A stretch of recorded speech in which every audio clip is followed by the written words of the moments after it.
Maka, sebagai pembuka tirai 2021, Dewan Bahasa dan Pustaka membawakan Forum Dekad Bahasa Kebangsaan dengan tajuk Pendemokrasian Bahasa Melayu.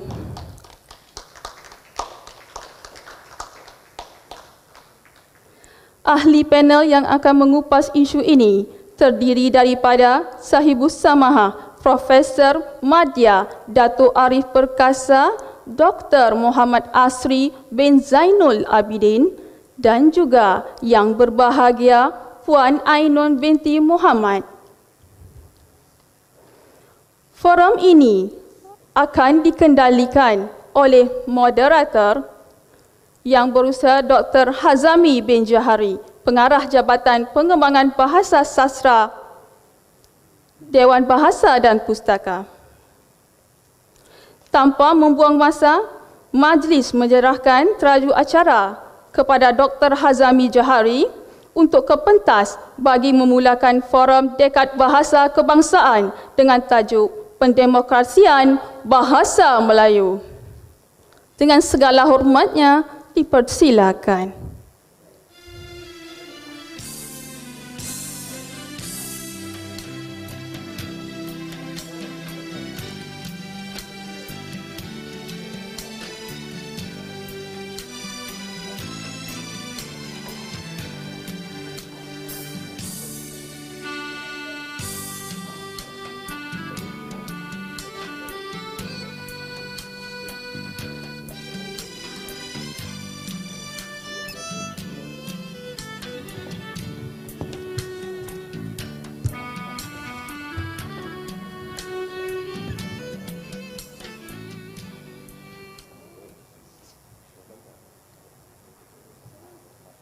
Bismillahirrahmanirrahim. Assalamualaikum warahmatullahi wabarakatuh.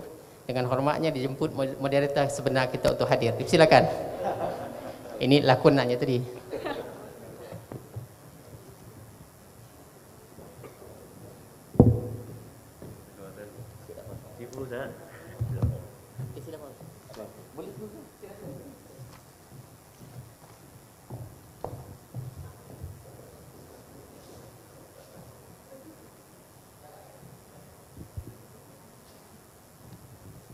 Assalamualaikum warahmatullahi wabarakatuh. Saya tak pasti apakah yang telah dibuka oleh moderator sementara tadi. Apa-apa pun. Baru bismillah. So saya menyambung dengan Alhamdulillah kerana diberikan kesempatan untuk tiba walaupun di tengah kesempitan masa dan juga kekangan masa dalam melaksanakan kerja.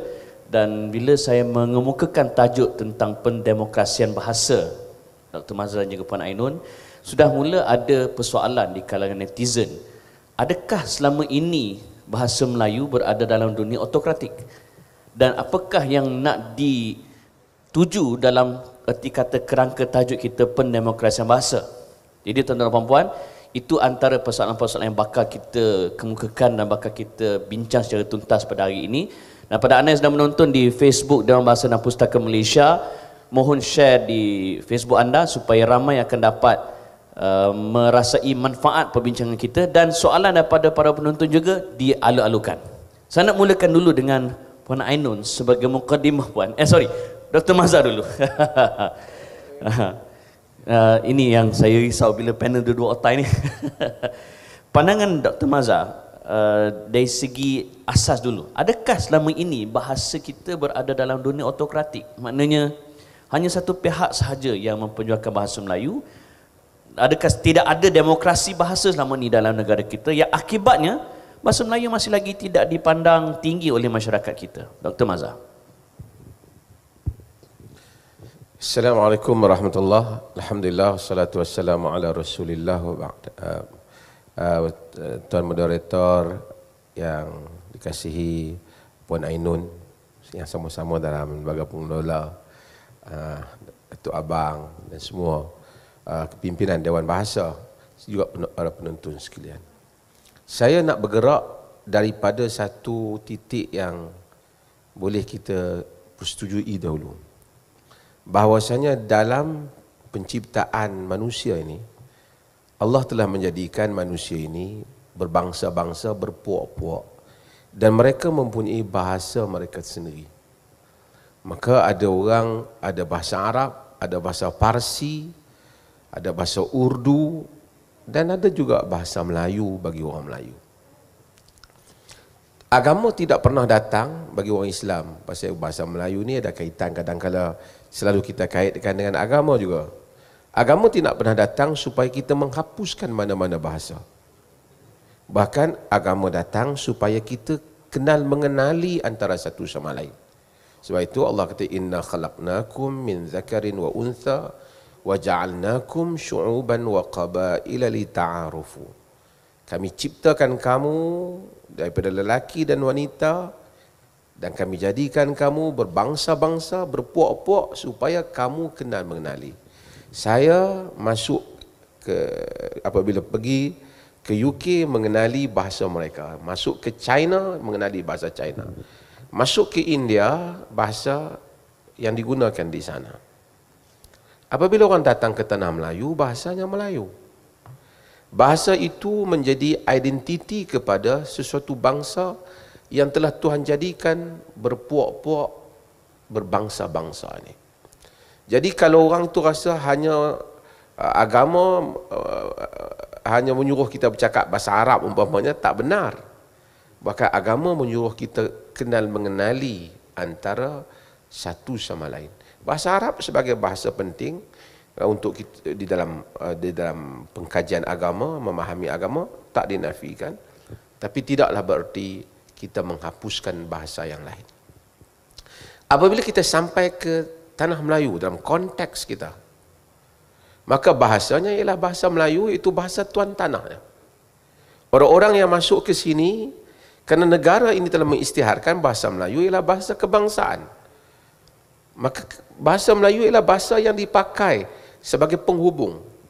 Saya duduk di Perlis. Perlis sempadan dengan Siam. Lintas kat tu je 15 minit masuk Siam. Di Thailand, orang-orang di Thailand hatta nama disiamkan. Kalau kita tengok nama dia tu nak sebut susah. Kata Yusuf pun sebut lain dia. Sekolah-sekolah sehingga ramai anak-anak Melayu selatan Thailand, 6 wilayah yang sebahagiannya bercakap Melayu. Sekarang mereka tak boleh bercakap, mereka bercakap Siam. Demikian proses asimilasi yang dilakukan oleh kerajaan itu bagi menyatukan negara itu. Pastikan awak orang Thailand boleh bercakap Siam. Kita cakap Siam, tulisan Siam. Kita pergi sana bukan kita tahu pun apa ditulis. Ditulis satu tu yang tu pun pelancong ramai je ke Siam. Bersesak-sesak lagi. Tak ada orang kata tak mau masuk Siam, bukan boleh baca tulisan Siam. Ada benda yang ada market, ada benda yang bagus, ada market yang orang belilah. Tapi saya nak ceritanya demikian sesebuah negara menyatukannya. You pergi ke UK, dia interview you kalau nak dapat ni, you kena boleh English. Bagaimana orang Malaysia mengaku rakyat Malaysia kata saya tak boleh cakap Melayu? Ini adalah sesuatu yang luar biasa, sesuatu yang janggal, yang mesti kita di sudut kenegaraan mesti kita tegaskan. Itu dulu titik tolak yang saya nak sebut. Daripada titik tolak itu kita kena mencari punca masalah. Kenapa masih ada orang yang sukar ataupun tak boleh cakap Melayu? Duduk di Malaysia lama tak boleh cakap Melayu. Kenapa? Adakah orang Melayu bila jumpa Datuk Bangla duduk 3 tahun, dia lebih berbahasa Melayu daripada kita? Boleh, dia boleh cakap. Tokek dia tu tak boleh cakap. Tokek Bangla tu tak boleh cakap Melayu. Nak kata pandai English sangat pun tak juga. Jadi bahkan masih ada lagi tuntutan supaya bahan-bahan bacaan kebangsaan rasmi ni ditulis juga dalam bahasa yang lain, nak bagi bangsa tu faham. Sedangkan dia bangsa dia rakyat Malaysia. Sepatut dia berusaha untuk memahami bahasa kebangsaan, tetapi yang sebaliknya yang berlaku, dia memaksa negara untuk menggunakan bahasa dia, barulah negara boleh memahamkan dia. Termasuk dalam buku sejarah, buku apa yang cuba dijadikan dalam bahasa-bahasa yang lain. Ini dahulu saya ingat pada pusingan yang pertama. Kemudian mungkin saya, kalau ada ruang nanti, saya akan pergi apa pula masalah di pihak kita di dalam mengendalikan hal ini, terutama apabila kita kaitkan bahasa Melayu ini dengan agama. Maka kita memberikan kekangan-kekangan, yang ni tak boleh disebut, perkataan ni bangsa lain tak boleh sebut, agama lain tak boleh sebut, yang ini agama lain tak boleh sebut. Jadi kita pula kekang dia. Dalam masa yang sama kata bahasa kebangsaan, tapi dia pula tak boleh nak guna. Nak semayang guna bahasa kebangsaan tak boleh pada dia agama lain. Ini kekangan-kekangan yang dibuat oleh kita yang sebenarnya menentang asas yang kita letak, bahasa Melayu adalah bahasa kebangsaan. Dan itu saya akan cakap pada sesi yang seterusnya. Sekaligus apa yang Dr. Mazhar sebut tentang kekangan tersebut melambangkan seolah tidak ada demokrasi pada bahasa. Ada nilai autokratik. Ya, seolah-olah kita dalam satu sudut minta mereka pandai bahasa Melayu. Dalam masa yang sama kita beritahu, you jangan cakap Melayu. Kalau you pergi tempat sekian-sekian, you pergi gereja jangan cakap Melayu. You masuk kuil jangan cakap Melayu. You pergi jangan. Yang ini memberi kekangan. Kerana manusia ini apabila apa yang dia mimpi, kalau saya selalu kata, kalau satu orang tu dia berdoa kepada Tuhannya pun dalam bahasa Melayu, artinya itulah bahasa yang terdekat pada diri dia. Tapi kalau itu kita halang, berarti kita telah menghalang perkembangan bahasa. Saya tahu ramai akan sebut nanti, ini bahaya kalau dia doa. Dan saya akan jawab bahaya-bahaya itu pada sisi yang sekejap lagi, kita simpan dulu. Baik, Puan, saya bila Dr. Mazhar menyebut tentang realiti dan apakah titik persamaan, seringkali juga masyarakat kita menuduh bangsa-bangsa lain yang tidak menggunakan bahasa Melayu malah tidak pandai langsung berbahasa Melayu. Bagaimana pula dengan bangsa Melayu sendiri yang tidak menggunakan bahasa Melayu, lebih kepada berbahasa Inggeris dan trending tentang bahasa-bahasa WeChat? Sehingga kan ada guru-guru marketing kata, jangan guna bahasa Melayu tinggi, kena guna bahasa Sembang. Jangan guna anda, kena guna korang. Pandangan Puan Ainun. Assalamualaikum warahmatullahi wabarakatuh. Sebelum saya respon kepada pertanyaan Tuan Moderator, saya mahu menyokong pandangan yang baru dikemukakan oleh yang berbahagia Datuk Dr. Mufti.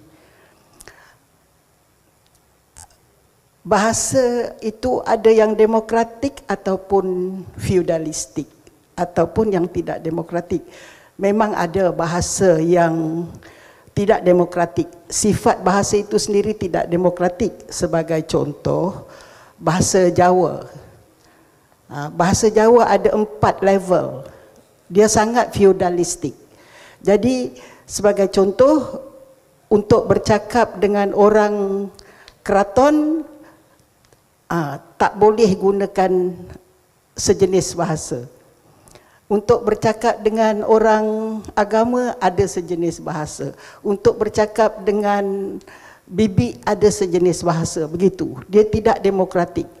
Makanya di Indonesia, meskipun kaum Jawa itu paling besar jumlahnya, bahasa Jawa tidak dipilih oleh pejuang-pejuang kemerdekaan.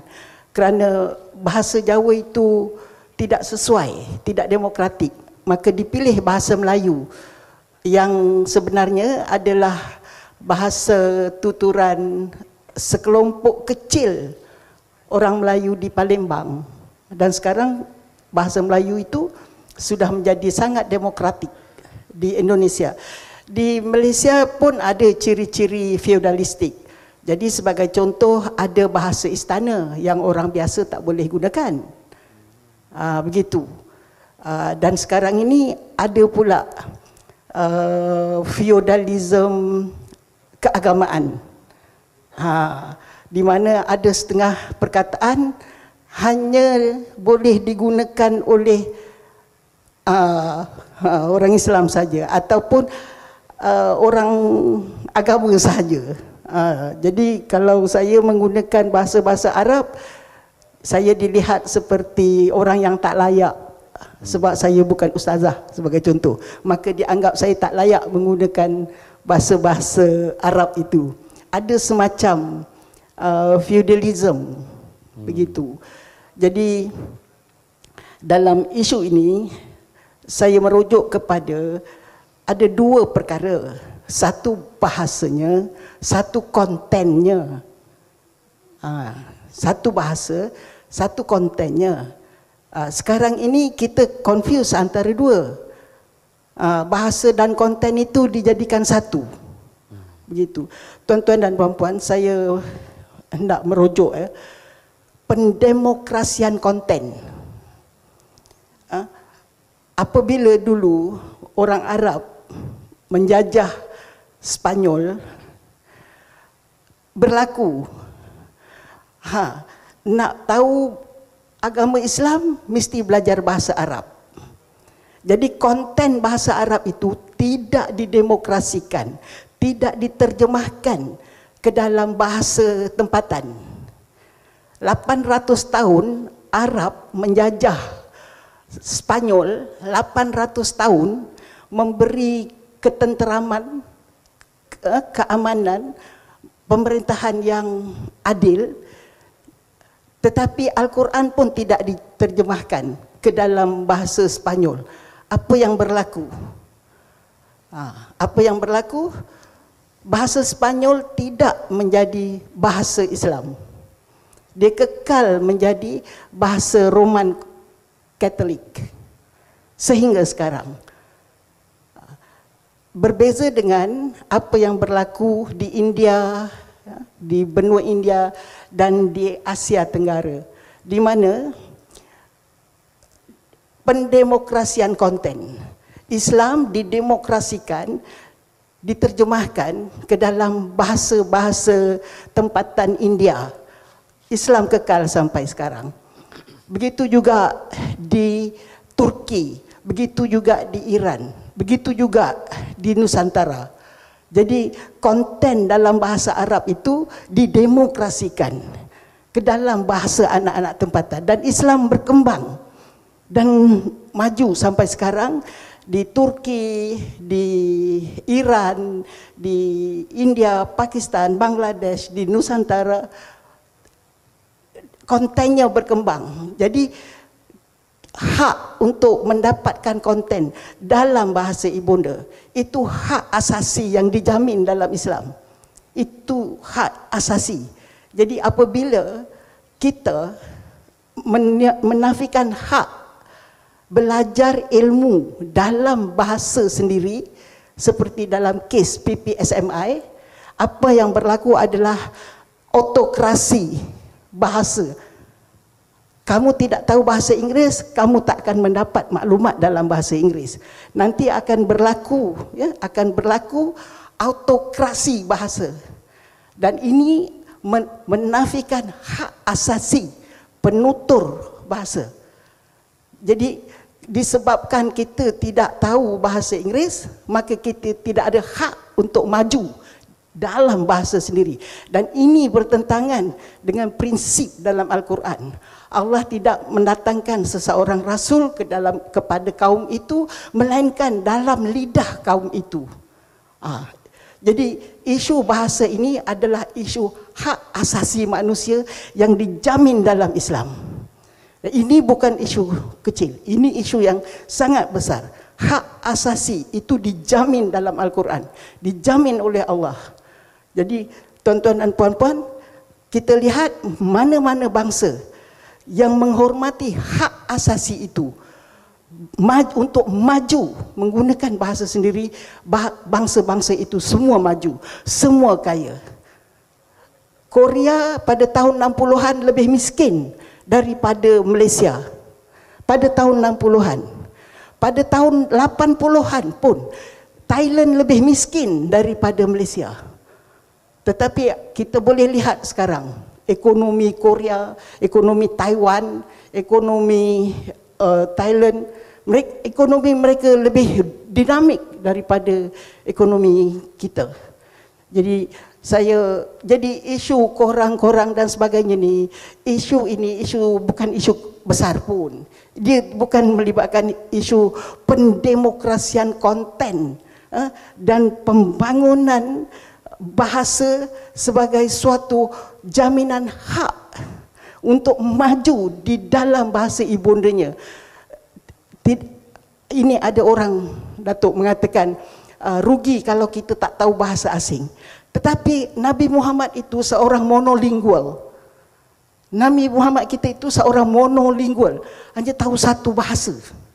Dan bagaimana beliau sebagai seorang monolingual membangunkan bahasa Arab, dan dengan itu memajukan bahasa Arab. Padahal waktu itu beliau berperang dengan negara yang menguasai dunia waktu itu. Seolah-olahnya kita nak berperang melawan Amerika sekarang. Bangsa Rom itu adalah bangsa paling besar di dunia waktu itu. Nabi itu dalam perang Mu'tah tu berperang dengan bahasa Rom, dengan tidak pula memberitahu tenteranya supaya kamu kena belajar bahasa Latin sebab kita nak perang dengan bangsa Rom. Itu tidak. Jadi Nabi itu sebagai manusia yang perfect, beliau itu seorang monolingual. Sekian. Baik. Bila Puan Ainul dah mula menyentuh soal feudalism di dalam bahasa dan merangkumi juga feudalism di dalam konteks agama, Dr. Mazhar pun dah mula sentuh tentang wujudnya double standard. Bangsa lain disebabkan adanya istilah agama, dia tak boleh guna. Begitu di dalam masyarakat kita, bila dia tak pakai kopiah, dia tak pakai jubah, tak pakai serban, dia tak boleh guna istilah-istilah Arabisasi. Pandangan Dr. Mazhar, adakah gerakan Arabisasi di dalam bahasa ini sebenarnya menjejaskan pendemokrasian bahasa? Silakan. Terima kasih. Saya nak sentuh apa yang Puan Ainul sebut. Dalam sejarah yang mengungkung kebebasan manusia ini, sama ada kehendak politik ataupun kehendak agama. Ini adalah terjadi pada semua keadaan, bukan saja pada agama tertentu. Mungkin ada positif dan negatifnya, tetapi apabila ada kehendak politik, kadang-kadang dia mengungkung hak-hak manusia, kerana pemerintah, penguasa nak mengelakkan terhakisnya kekuasaan ataupun pengaruh politik yang dia ada. Dan kadang-kala apabila adanya kehendak golongan agama ini, mereka juga mempunyai hasrat ataupun mempunyai niat yang kadang-kala tidak jauh daripada orang politik, disudut untuk menguasai pihak yang lain. Maka mereka menggunakan pengaruh ataupun atas titah agama untuk menghalang hak-hak orang lain, yang mana mereka rasa kalau hak itu dilaksanakan menghakis pengaruh agama yang mereka adalah merupakan kepimpinannya. Orang agama ni mungkin dia tak duduk pada kursi politik, tapi dia mempunyai kedudukan pengaruh seperti mana pengaruh orang politik. Dia hidup di atas pengaruh itu.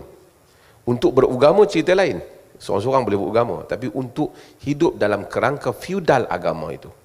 Jadi ini satu hal yang mesti ada sisi perbincangan untuk kita faham dinamika dalam hal-hal seperti itu. Sebab itu kita lihat dalam sejarah Kristianisasi, Bible tidak diterjemahkan ke dalam bahasa lain. Martin Luther, pengasas Protestan, memulakan gerakan menterjemahkan Bible ke dalam bahasa Jerman. Jika tidak Martin Luther buat, maka Bible hanya akan didominasi oleh mereka yang berada di Vatikan, kerana Pope sahaja yang mempunyai hak untuk menafsirkan Bible. Dan itu yang berlaku dalam sejarah, sehinggalah akhirnya berkembang kerana Martin Luther buat langkah yang berani menterjemahkan Bible, walaupun itu telah menyebabkan berlakunya peperangan saudara di Europe kerana perbezaan mazhab antara Katolik dan Protestan.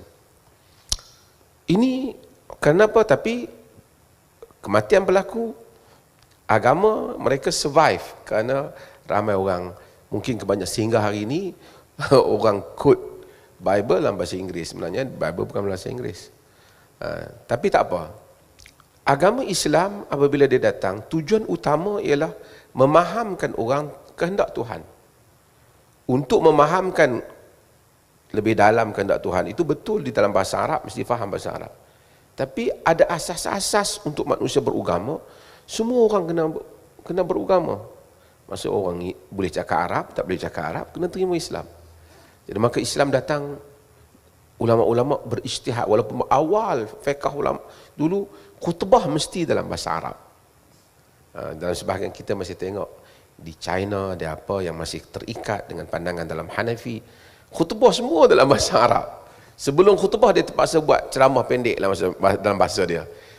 Defeat the purpose, itu asalnya tujuan. Tapi hatta di tanah air kita masa dulu nak khutbah dalam bahasa Melayu, satu polemik, boleh ke nak khutbah dalam bahasa Melayu? Berdebat sebab tak ada Facebook maksudnya. Ya, polemik. Sehingga para ulama yang dianggap sebagai aliran muda, mereka lebih berani akhirnya khutbah di dalam bahasa Melayu dengan mengekalkan rukun-rukunnya di dalam bahasa Arab. Cuma saya nak pergi pada apa yang Puan Ainun sebut tadi. Satu sisi yang saya pada soal bahasa tadi. Orang Melayu, orang Arab kalau siapa pernah duduk, saya pernah belajar di Jordan. Di Jordan ada gereja yang pentua di Jordan. Bible orang Arab dalam bahasa Arab. Takkan Bible orang Arab dalam bahasa Melayu. Bahasa Melayu lah atau bahasa Inggeris. Orang Arab dia. Bible Arab dalam bahasa Arab. Kitabul Muqaddas dalam bahasa Arab. Kadang-kadang kalau kita sembangkan dia, kita ingat di Islam, kita tak tahu dia kata Masya Allah, Allah Alil Qadir. Dia Kristian. Nama dia Daud, nama dia Kristian. Even ada yang pakai serban lah. Ya, maksudnya kerana itu realitinya.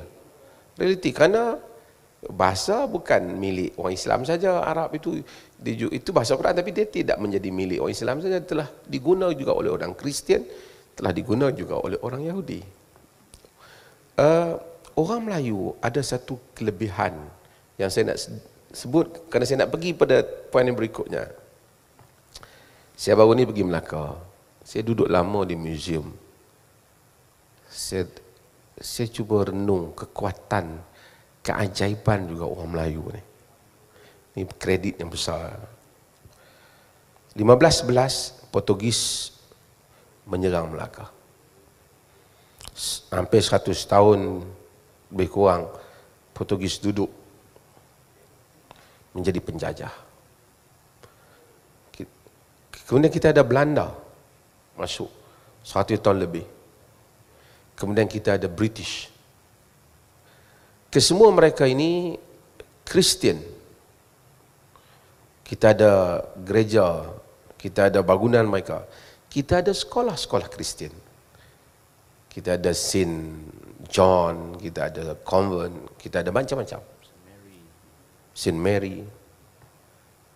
Tetapi kita tidak ada orang Melayu ataupun mana-mana kabilah keluarga Melayu yang Kristian. Kehebatan ketika itu. 500 tahun dengan segala agendanya gagal untuk mewujudkan sekalipun satu keluarga kecil Melayu beragama Kristian. Ada Kristian Melayu di Indonesia. Latar pengajian agamanya hampir mungkin sama. Dari segi buku yang dibaca, buku-buku pengajian agamanya hampir sama Indonesia dengan Malaysia. Betul. Tetapi orang Melayu tidak bertukar menjadi Kristian. Orang Melayu mungkin minat baju Mat Saleh, pakai ala ke barat. Tapi mereka tidak jadi Kristian. Mereka pergi ke sekolah-sekolah Kristian. Ya. Dan mereka boleh berbahasa Inggeris. Sekolah-sekolah missionary mereka pergi. Mereka membaca, mendengar pun Bible dibaca setiap pagi. Bahkan sehingga sebahagian mereka hafal pun Bible tu. Orang tua dulu. Tapi mereka tidak jadi Kristian. Dalam peristiwa Natrah, Ya. Maria Harto. dalam peristiwa Natrah pada tahun 1950, Natrah tu memang anak orang Kristian. Cuma dia ambil, dibelah oleh Aminah, dibawa balik ke Kemaman, kemudian berlaku, kemudian orang putih jumpa dia, kemudian bawa, kemudian diserahkan balik kepada mereka, dikahwinkan ke Mansur Al-Adabi, kemudian dibawa ke mahkamah lagi. Akhirnya diputuskan dia dibawa balik ke keluarga dia. Orang Melayu buat tunjuk perasaan, demonstrasi, membantah seorang anak angkat yang asalnya Kristian dah masuk Islam. Bantah. Peristiwa Natrah zaman tu tidak ada media sosial. Berita dunia. Rakyat Pakistan buat demonstrasi 4,000 orang membantah di Pakistan dan India. Peristiwa Natrah di Malaysia, di tanah Melayu. Masa tanah Melayu. Orang Melayu Singapura, ni orang UIA, Ahmad Ibrahim jadi champion ketika itu, jadi tokoh. Artinya orang Melayu sangat pelik kalau orang jadi Kristian. Sedangkan Natrah tu bukan anak jati Melayu. Ya. Begitu Melayu itu protektif soal menjaga akidah. Dia mungkin minum, dia mungkin buat benda-benda tak elok, tapi dia tidak menukar akidahnya.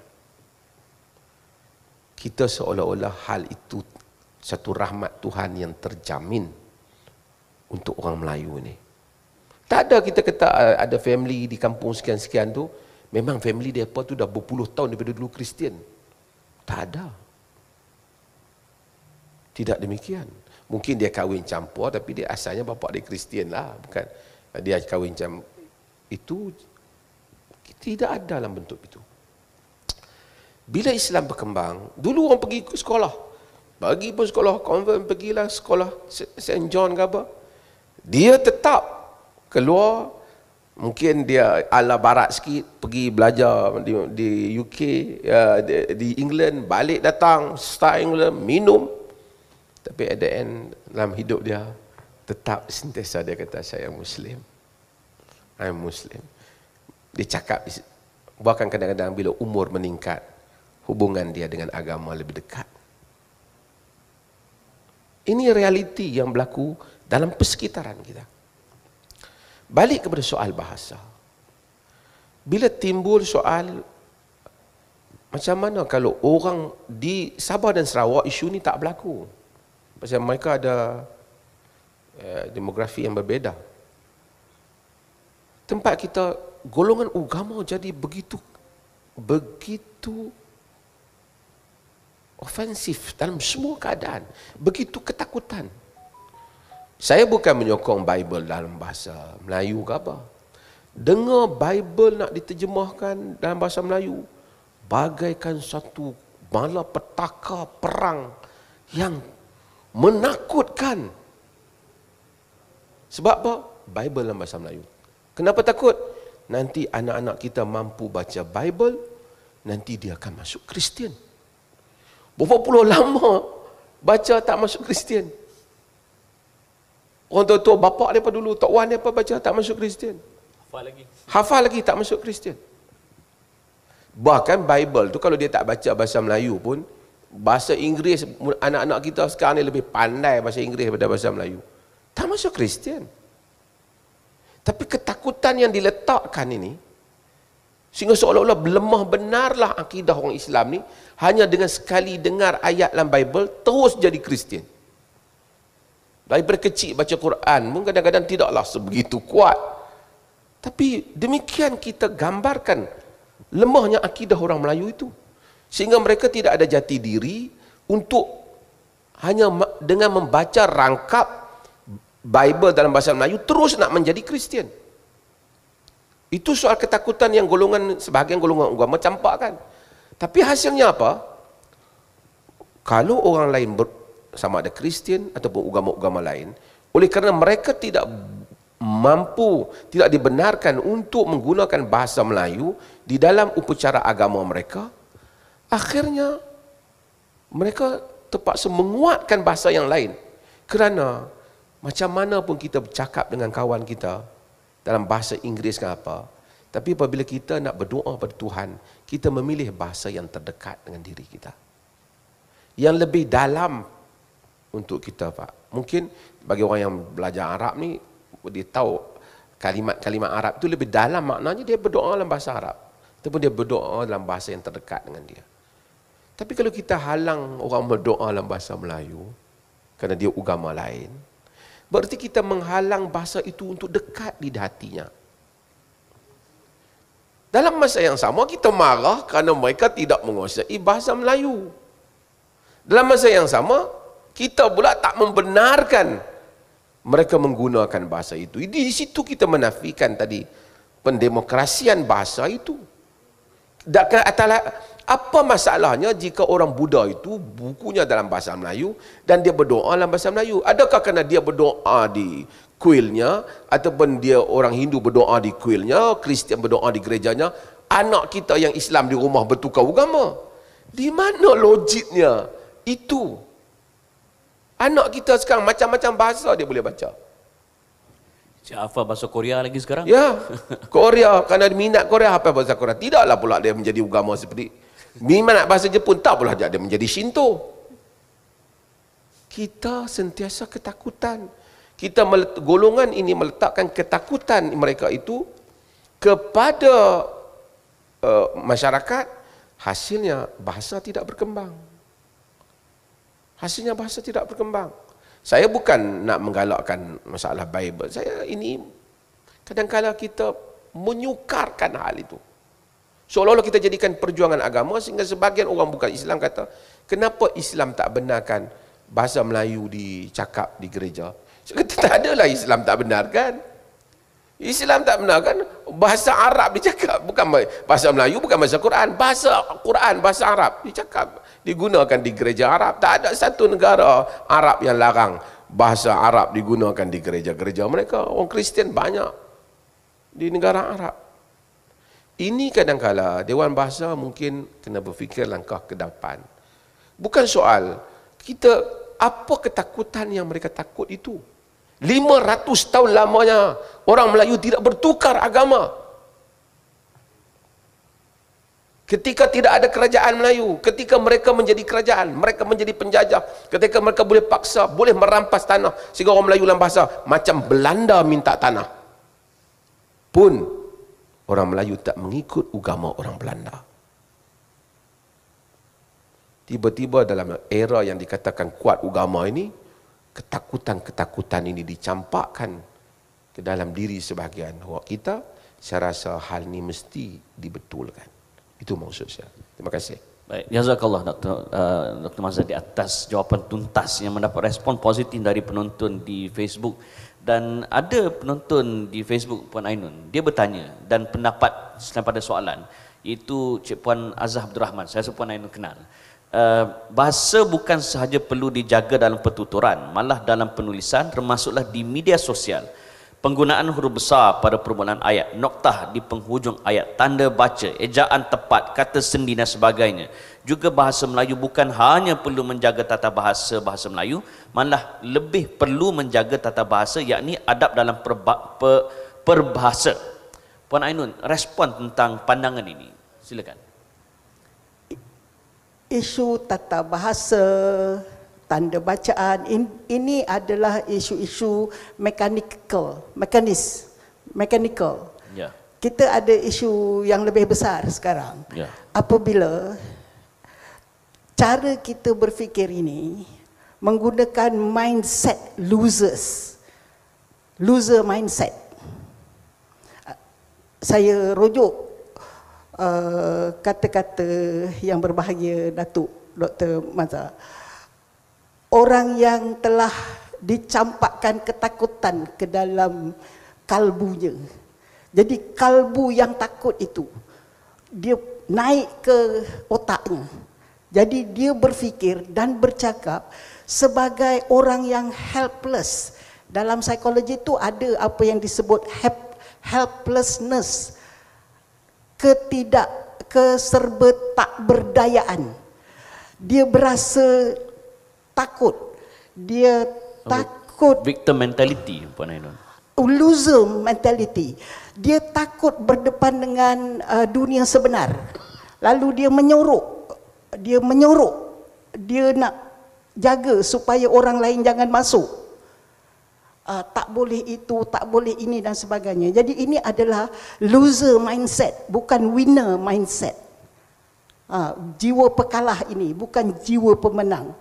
Mereka takut, mereka membuat ramalan-ramalan yang sangat negatif. Apabila dibenarkan orang bukan Islam menggunakan bahasa Melayu dalam gereja, dalam kuil, dia bayangkan the worst scenario, hancurlah Islam. Dia bayangkan minda loser mindset ini membuat ramalan-ramalan yang di mana dia hancur, dia kalah. Dia tak boleh menang. Pemikiran loser mindset ini sekarang dipegang oleh kelompok influencers,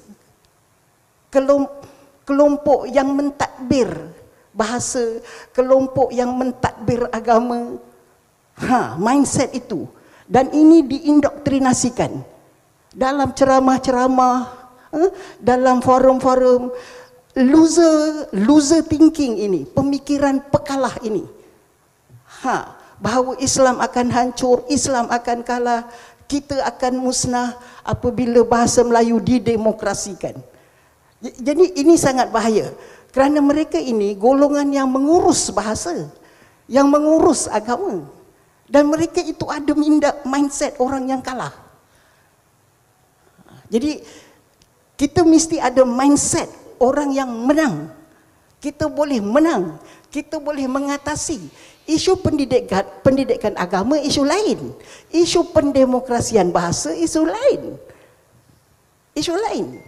800 tahun Arab menjajah semenanjung Spanyol itu, 800 tahun dengan memberikan keamanan selama 800 tahun, dengan memberikan keadilan selama 800 tahun, tetapi konten itu tidak didemokrasikan. Islam itu konten bahasa Arab itu tidak didemokrasikan dengan menterjemahkan Al-Quran ke dalam bahasa Arab, bahasa Portugis. Apa yang bahasa Portugis dan bahasa Spanyol dan bahasa Perancis. Tidak. Apa yang berlaku? Disembelihnya balik orang Arab. Habis, keluar, disembelih balik.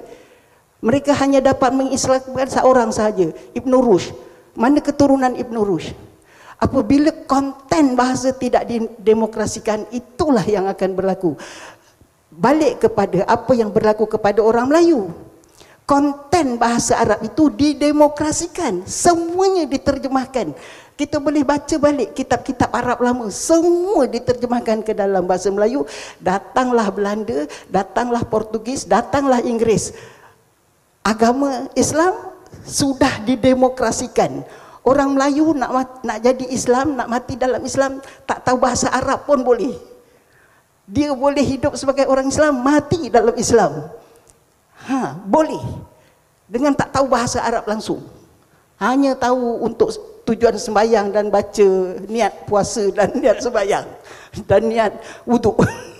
Itu saja dalam bahasa Arab, dia tahu 3 ayat itu. Nawaitu je lah. Nawaitu saja. Lain dia tak tahu. Tuan-tuan dan puan-puan. Dan kita lihat Islam berkembang ke seluruh dunia, melainkan di Eropah, melalui pendemokrasian konten Al-Quran ke dalam bahasa-bahasa itu. Ke dalam bahasa Turki berkembang. Ke dalam bahasa Iran berkembang. Ke dalam bahasa India, Tamil berkembang.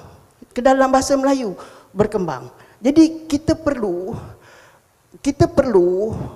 nombor 1, pengurus bahasa, pengurus agama di Malaysia ini tukar mindset daripada losers mindset kepada winner mindset. Contoh winner mindset. Beliaulah sentiasa percaya beliau boleh menang. Dan kita hendak lebih banyak mufti macam inilah. Islam boleh menang, Melayu boleh menang, bahasa Melayu boleh menang. Nilai, tuan-tuan dan puan-puan, nilai ekonomi bahasa Melayu ini. Saya nak jadi ustazah, boleh? Saya jadi ustazah. Allah memberikan kepada tiap-tiap bangsa modal ekonomi. Gunung-gunung, sungai-sungai, tanah, lautan, sungai, ini semua adalah modal ekonomi. Populasi adalah modal ekonomi. Tiap-tiap bahasa itu adalah modal ekonomi. Modal ekonomi. Jadi, nilai ekonomi bahasa Melayu itu mesti dinaikkan. Baru orang hendak belajar bahasa Melayu. Kita sekarang, apabila nilai bahasa Korea, nilai ekonomi bahasa Korea naik, tengok anak muda tak tengok filem Hindi. Sebab nilai bahasa Hindi tu nilai ekonominya rendah. Tapi nilai ekonomi bahasa Korea naik. Jadi golongan nenek-nenek suka bahasa Hindi. Tengok filem Hindustan. Tapi anak cucu tengok Korea. Kerana nilai bahasa Korea itu tinggi. Nilai ekonomi bahasa Korea. Jadi nilai ekonomi bahasa Melayu mesti dinaikkan. Ini adalah bahasa tu sama dengan gunung ganang, bumi, air, lautan, tasik dan populasi kita. Dia adalah modal ekonomi. Dia modal ekonomi. Jadi kita jangan kufur bahasa. Kufur bahasa. Allah dah berikan bahasa Melayu, kemudian kita kufur bahasa Melayu. Kita tak bangunkan nilai ekonomi bahasa Melayu. Kita anggap bahasa Melayu itu bukan modal kehidupan. Mundur. Tidak berguna untuk mengkayakan kita. Jadi itu kufur bahasa. Sekali lagi saya nak ulangi. Nabi Muhammad itu seorang monolingual, bukan bilingual, bukan trilingual. Monolingual, hanya tahu satu bahasa. Dan bagaimana beliau satu orang berperang dengan Roman Katolik, kuasa Rom itu ya, Byzantine, dan kemudian Parsi dengan Parsi, dua kuasa dunia itu menggunakan bahasa Arab. Mesti ada kelebihannya kita berfikir dalam bahasa kita sendiri, belajar dalam bahasa kita sendiri, membangunkan ilmu dalam bahasa kita sendiri. Kerana itu adalah model yang diturunkan dari langit kepada Nabi. Bangunkan ekonomi Arab, bangunkan kuasa politik Arab, bangunkan kuasa ketenteraan Arab menggunakan bahasa Arab. Itu model yang diturunkan dari langit. Mesti ada kelebihannya di situ. Bagaimana pula Dr. Mazhar tentang fungsi pentadbiran kerajaan? Saya ingat bila Malaysia ni sejak bertukar-tukar kerajaan ni, ada banyak kritikan-kritikan. Kalau dulu ada kritikan yang panas bila ada bahasa daripada bahasa Melayu di dalam surat urusan rasmi kerajaan. Sekarang ni pun masih ada lagi. Adakah sudah tiba masanya kita kena tegas dalam urusan pentadbiran agar 100% bahasa Melayu? Terima kasih. Saya rasa kita kena ada kesedaran bahasa. Maksudnya kesedaran bahasa ni, maksud ini peranan Dewan juga, supaya ramai orang merasai apa makna bahasa bagi satu kaum, bagi satu identiti, bagi sebuah negara. Apabila bahasa Melayu telah kita angkat sebagai bahasa kebangsaan, apa makna ini? Kerana bahasa ini dia mempunyai pengaruh setempat. Saya selalu buat contoh dalam kuliah-kuliah. Orang Melayu ni dia makan nasi. Jadi bahasa untuk nasi dia banyak. Dia ada nasi, dia ada beras, dia ada padi, dia ada antah. Arab tak ada. Arab kata larus, beras saja. Orang putih pun rice saja. Padi dia ambil daripada kita. Tapi Arab dia ada banyak bahasa untuk kurma. Dia ada balah, dia ada rutab, dia ada tamar. Sebab itu makanan dia. Maka bahasa dengan kehalusannya, orang Melayu dia ada sedikit dia kalau raja dia kata bertitah. Nabi dia kata bersabda. Kita berkata-kata. Tuhan berfirman. Bahasa Arab sama qala. Kan? Tapi bukanlah salah kalau kita kata Allah berkata, tapi kehalusan bahasa itu kerana persekitaran orang Melayu yang barangkali dia hidup dalam ada raja, ada apa, dan dia menggunakan bahasa-bahasa itu. Sebab itu agama, Quran menyuruh kita mengenali kaum dengan bahasa dia. Agama datang, dia tidak menghapuskan adat istiadat yang tidak bercanggah dengan nilai-nilai baik kemanusiaan. Dia tak hapuskan. Tapi dalam kerangka kita nak maju ke hadapan negara ini, seketika kita sentiasa bertanya tentang, kita nak anak-anak kita jadi teknokrat, dalam arti kata, kalau awak belajar ni, apa market pekerjaannya. Lalu kita membangunkan bidang teknologi, yang mana bagus, tapi kita menolak ke tepi pembinaan falsafah dalam kehidupan. Maka sastra tidak mendapat sambutan sangat. Jadi kita ramai orang yang pandai teknologi, tapi tidak bagus bahasanya. Tidak bagus penelitiannya kepada alam sekitarnya. Tidak bagus untuk meneliti, tadi Puan Ainun sebut, gunung ganang kita, lurah dan parit kita, denai kita. Kenapa? Untuk menghayatinya di dalam keindahan bahasa kita. Sebab apa? Kita kalau boleh ahli falsafah untuk apa? Kan ahli falsafah bukan boleh berniaga. Tadi Puan Ainun kata bahasa boleh dimarketkan, boleh dipasarkan.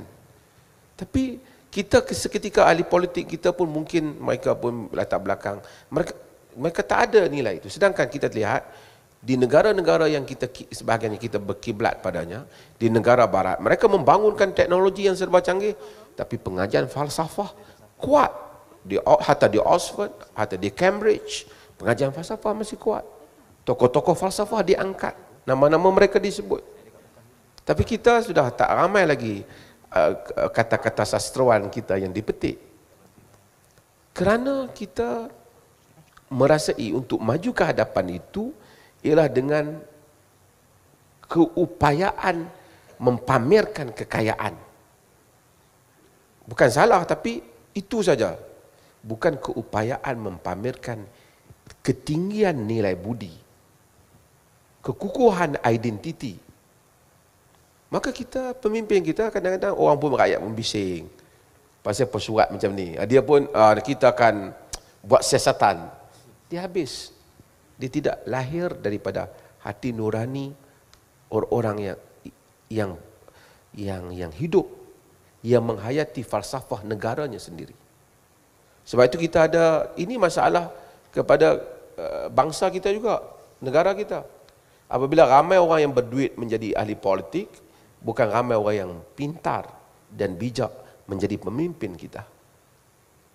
Jadi kepimpinan dimenangi oleh mereka yang mempunyai kekukuhan keuangan tanpa falsafah hidup, dan kita gagal untuk mewujudkan kepimpinan yang mempunyai nilai yang kritis, memahami falsafah negara, memahami identiti negara, dalam masa yang sama mengetahui jalan untuk meneruskan kehidupan, menguruskan kenegaraan. Itu artinya, mari mana kerajaan pun, kalau itulah kualiti pemimpin yang kita pilih, kita sentiasa akan mengulangi skrip yang sama. Terima kasih. Puan Ainun, kita seringkali melihat masalah. Dan saya mengkagumi Puan Ainun sejak daripada zaman di Bukit Tinggi dulu, ketika mula-mula saya menulis buku. Daripada situ saya melihat Puan Ainun memperjuangkan bahasa tinggi. Dalam penerbitan buku pun Puan sangat menjaga nilai bahasa. Persoalan besar ialah setelah kita melihat masalah demi masalah, apa benda yang perlu dilakukan? Sebab dalam Facebook pun duk asyik, ini peranan DBP, ini peranan DBP. Kita, Puan. Bahasa tinggi itu, Al-Quran itu diturunkan dalam bahasa tinggi. Jadi dia sunnah Al-Quran. Dalam Al-Quran tu, iblis dan syaitan pun bercakap dalam bahasa Arab tinggi. Seluruh Al-Quran. Rasulullah tu bercakap dengan siapa pun, bercakap dengan kanak-kanak sekalipun, bercakap dengan orang miskin sekalipun dalam bahasa Arab tinggi. Jadi menggunakan bahasa tinggi ini sunnah Quran dan sunnah Rasul. Dan dia tentu ada kelebihannya. Tuan-tuan dan puan-puan, mengapa P. Ramlee sudah wafat, istilah Arabnya sudah wafat. Ini demokrasi kan? Ya. Firman itu bahasa Iran, bahasa Parsi, Datuk. Sabda itu bahasa Tamil kuno, Sanskrit. Kita ni punya feudalistik dalam bahasa. Untuk Al-Quran, bahasa Melayu tu asalnya demokratik. Kita pinjamlah bahasa Parsi, firman. Untuk kitab. Untuk Rasulullah ni tak boleh firman. Kita pakai bahasa Sanskrit, bahasa Tamil kuno, sabda. Untuk raja-raja titah. Untuk orang biasa cakap, kata.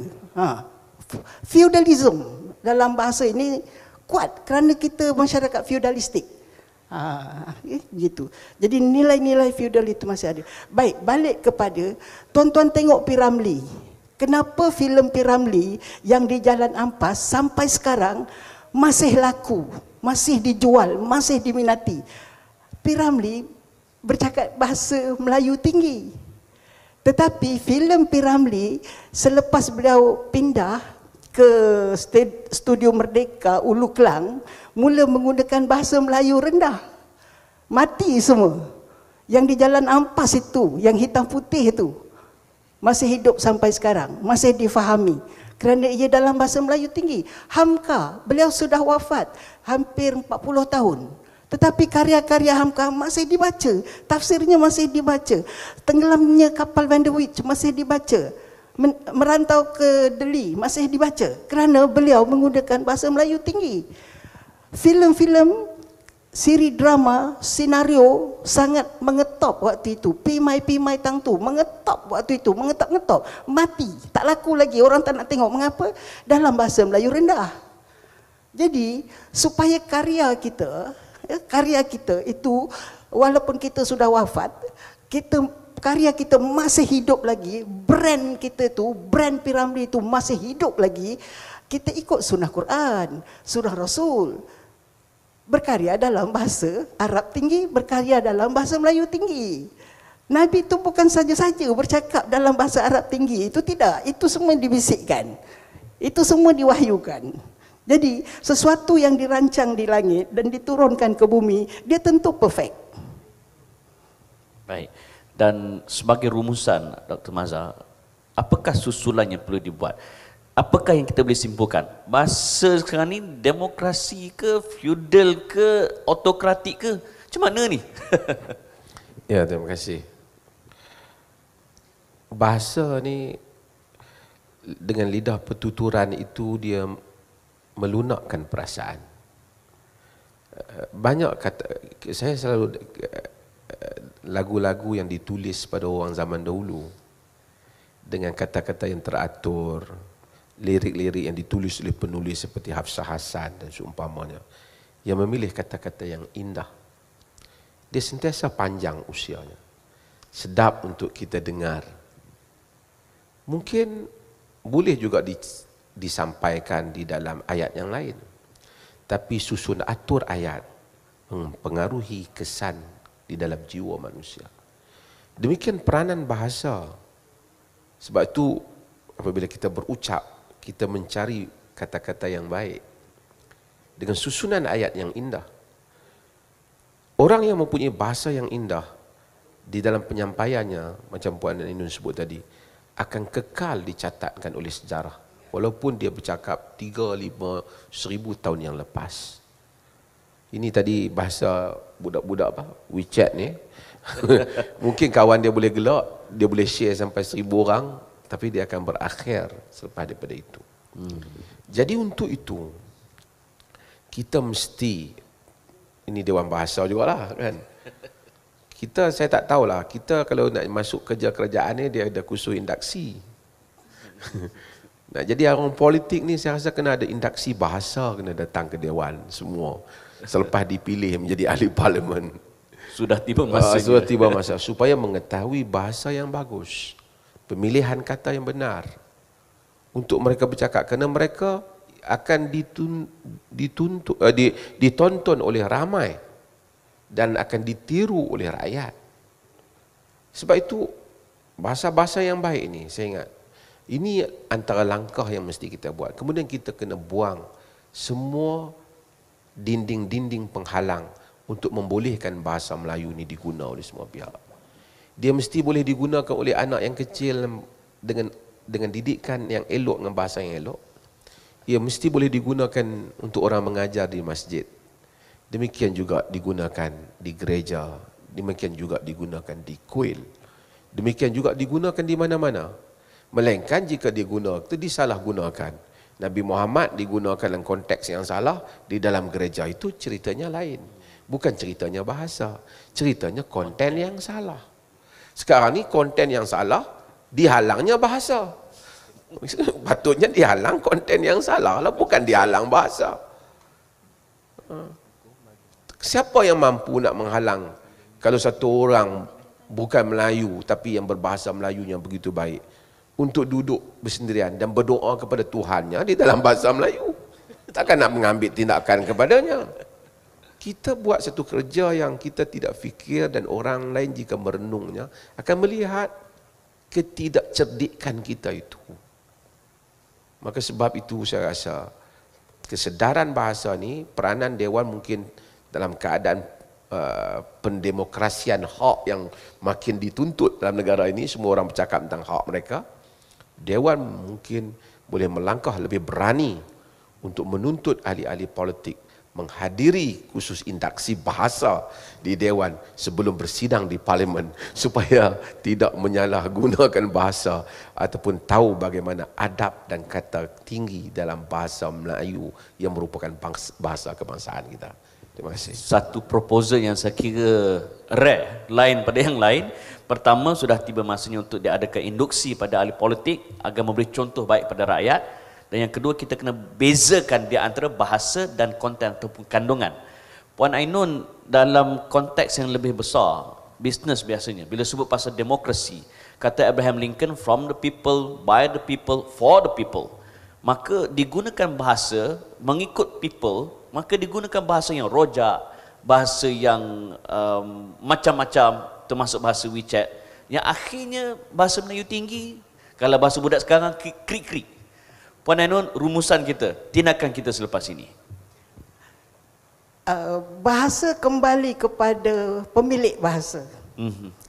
Jadi kita kena educate, kita kena didik pemilik bahasa, pengguna bahasa. Kita kena didik mereka keuntungan ekonomi dengan menggunakan bahasa Melayu tinggi. Apa untungnya dari segi ekonomi menggunakan bahasa Melayu tinggi? Almarhum P. Ramlee itu, beliau berkarya zaman orang tidak ada kesedaran tinggi berkenaan harta intelek. Seandainya waktu itu kesedaran harta intelek sudah diketahui oleh seniman-seniman Jalan Ampas, keturunan mereka itu kaya raya sekarang. Tetapi pada waktu itu kesedaran ilmu tentang harta intelek itu tidak ada pada para karyawan Jalan Ampas. Jadi yang kaya itu Shaw Brothers. Begitu. Jadi seandainya P. Ramlee itu tahu apa yang dikatakan harta intelek, keturunan beliau itu masih lagi menikmati pendapatan daripada royalti karya-karya beliau. Jadi kita kena educate. Jadi Dewan Bahasa ini jangan sibuklah nak betulkan ejaan orang, nak hukum orang sebab salah ejaan, salah perkataan dan sebagainya. Itu mekanisme, itu kerja cikgu di sekolah. Itu kerja cikgu di sekolah. Jadi kalau orang masih tak pandai mengeja, jangan dihukum. Kita kena beri insentif. Jangan dihukum, beri insentif. Ini psikologi ya. Beri reward, jangan dihukum. Nanti orang benci bahasa Melayu, nanti peniaga benci bahasa Melayu. Jadi kita kena beritahu guru-guru semua, kita kena latih pengurus-pengurus bahasa ini, bagaimana educate orang, manfaat menggunakan bahasa yang betul. Educate, kerana bahasa itu ada nilai ekonominya. P.Ramlee itu kaya, keturunan beliau sepatutnya kaya raya sekarang, seandainya beliau ada memiliki harta intelek, sebab karya beliau masih hidup, masih ditonton. Setiap kali orang tengok YouTube filem P.Ramlee, dia masih dapat royalty sepatutnya. Tapi sekarang Shaw Brothers lah yang dapat. Tapi tak apa, selepas ini kita mesti berdakwah kepada karyawan animasi Ipin dan Upin itu supaya menggunakan bahasa Melayu tinggi. Nanti Ipin dan Upin itu akan kekal sebagai karya yang hidup dan menghasilkan royalty yang berjuta-juta untuk pemilik harta intelek dalam Ipin dan Upin. Jadi Dewan Bahasa jangan sibuk nak betulkan ejaan. Kita sibuk berdakwah bahasa. Kita kena berani bahasa, istilahnya. Kita Dewan Bahasa ni kena berani bahasa, tetapi berani yang futuristik.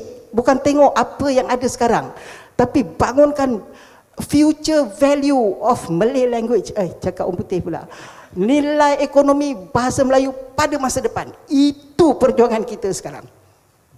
Baiklah, tuan-tuan dan puan-puan, kita berikan tepuan kepada Dr. Mazlan dan Puan Ainun di atas perbincangan kita yang saya kira kritikal dan demokratik, insya-Allah. Dan bercakap tentang penggunaan bahasa, insya-Allah kita akan cuba sedaya upaya menyokong Dewan Bahasa dan Pustaka. Saya kira DBP sudah banyak usaha, live Facebook, live melalui tweet, aktif di Twitter, aktif di Instagram, itu usaha yang baik, yang mana dulu kita tak sangka boleh sampai ke tahap ini. Dan tiba masanya pada penonton kita kena sokong Dewan Bahasa dan Pustaka. Caranya ialah follow Facebook, follow Instagram, follow Twitter. Sebarang cadangan dialak-alukan kerana percayalah DBP juga mengamalkan sistem demokrasi dalam pentadbiran mereka. Maka dengan itu saya sudahi perbincangan kita dengan wabillahi taufiq wal hidayah. Wassalamualaikum warahmatullahi wabarakatuh. Saya serahkan kembali acara kita kepada pengacara majlis, iaitu siapa ya? Skandal Zul Arifin ke? Silakan. Kurang-kurang. Majlis merakamkan ucapan terima kasih kepada Tuan Moderator yang mengendalikan forum pada pagi ini. Tidak lupa juga ucapan terima kasih diucapkan kepada kedua-dua ahli panel. Semoga segala pandangan dan gagasan pemikiran yang diberikan dalam forum ini dapat memberikan manfaat dan kebaikan buat kita. InsyaAllah.